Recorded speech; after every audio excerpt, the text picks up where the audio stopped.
America, home of the free and the land of the enslaved. What is the difference between a slave and enslaved? Or unconscious, sleeping, woke? And if Harriet would yield to the circumstantial conditions, she would never have been able to set herself free. This is how it goes.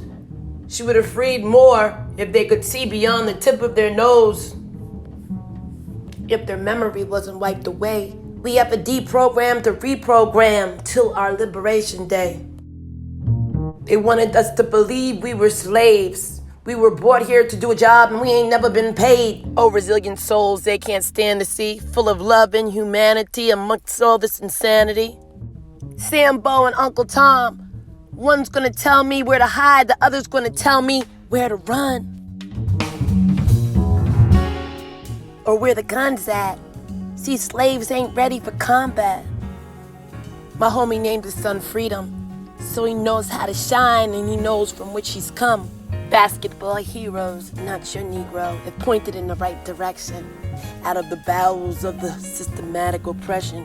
Cataract eyes be the slave with no direction, can't see the limit of the skies with no projection. But my ancestors come to me in my dreams, and they adorn me with knowledge, the key and the means. The callous souls of resilient beings. And I don't think you're really built, swimming around in all your guilt. A deliberate dumbing down when they come around, acceptance. Oh, white kid that lived across the street. Boy's father came out and saw me on his front porch and then grabbed me and told me, nigga, don't ever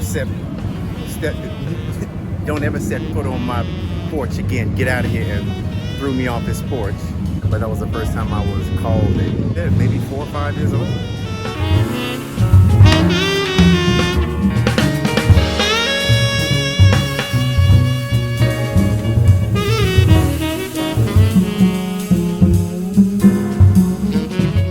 Full of rage, someone in captivity who knows they're not a slave. I ain't talking about no mainstream, nigga, but someone who goes against the current of a river. Don't doubt, figure it out. High school, Brooklyn, Bensonhurst. Because I was there, in their neighborhood. Watching their school. It didn't bother me. I'm above that.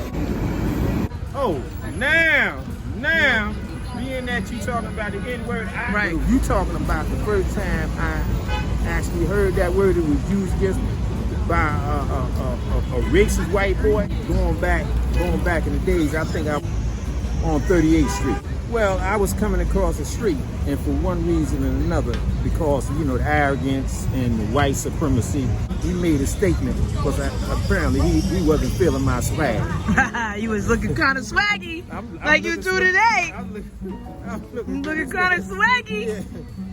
I'm gonna tell you a story. Listen, you recording this? Yep. Let me take out my bag. In North Carolina, I was 5 years old. And my mama, she took me downtown, like 125th Street, and this goddamn cracker came by, right?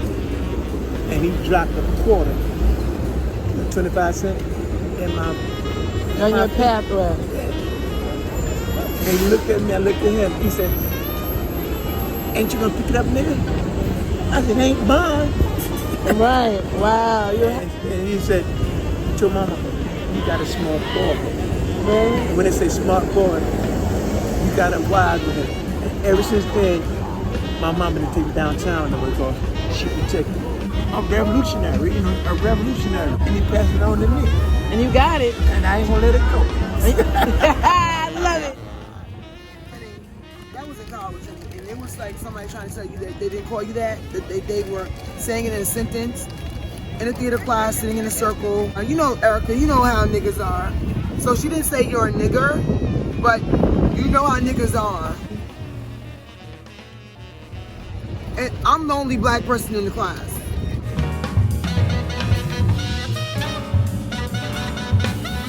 Yeah, I missed That's it. 7.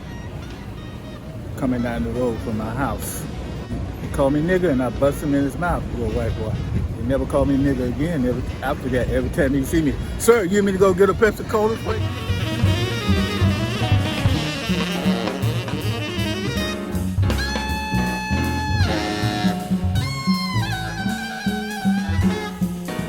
Everyone looked at me as if I'm going to co-sign her statement. And I don't know, all of the rage raised up from my feet, tingling all the way to my chest, to my neck, and all of a sudden I was caught choked to tears. And I could not cry in front of these people. I was not going to cry, like Mary said, not going to cry, I'm not going to cry. See, Uptown's different than downtown. We swipe each other in and take care of our kin for the free ride. Like the 400 years that you got, you forgot? These healing actions wipe the bloody tears from my eyes.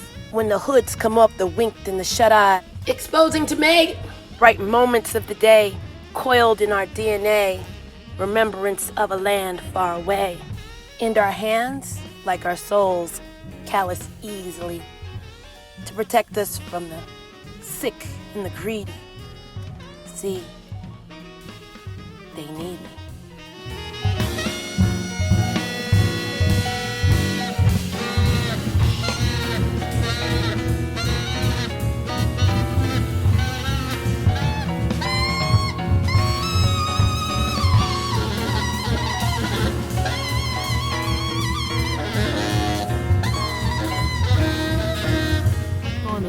Right. Well, I didn't.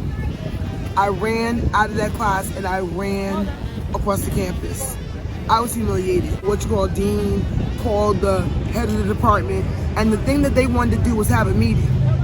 The meeting is with the woman. It's the meeting.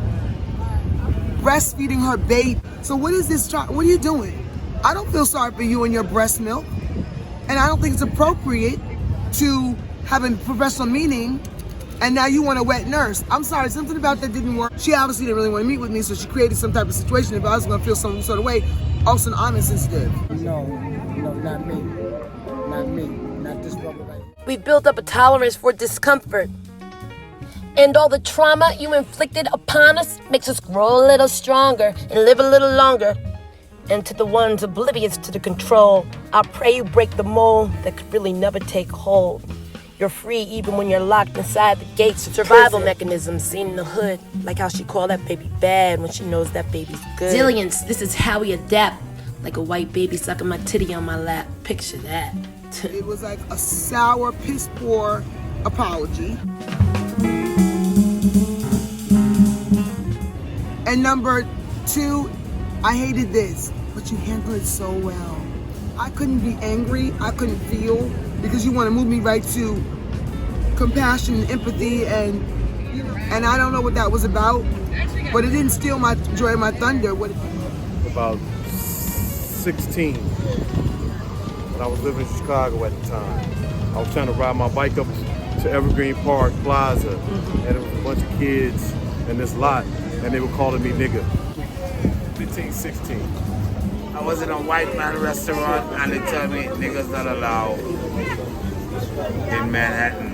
1998 I came in. 1998? When black people was like... 98? Yeah, 98. He said, black people is not allowed. You was going to eat? Yes. I felt like a nigga. Those black people can't eat, I'm a nigga.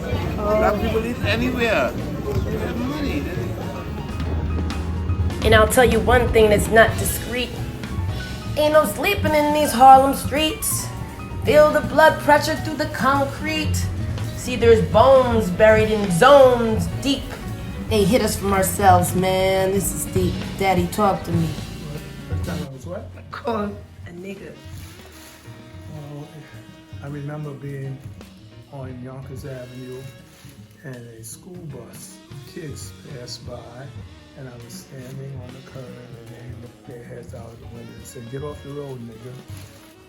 Not the first time, but when I was in school in North Carolina in 1957, white kids used to come by our school. US 1 ran right through the school and they were hollering, "Nigga, nigga, get off the street, nigga."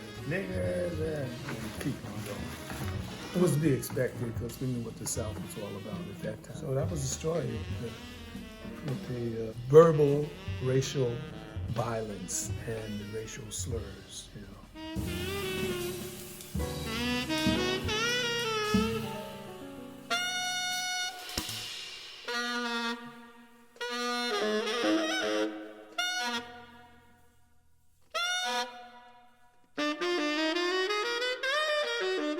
What it did make me know is who you are and who I am, and also who I'm not going to be to you. As James Baldwin said, I am not your Negro. That's why it's mad of it.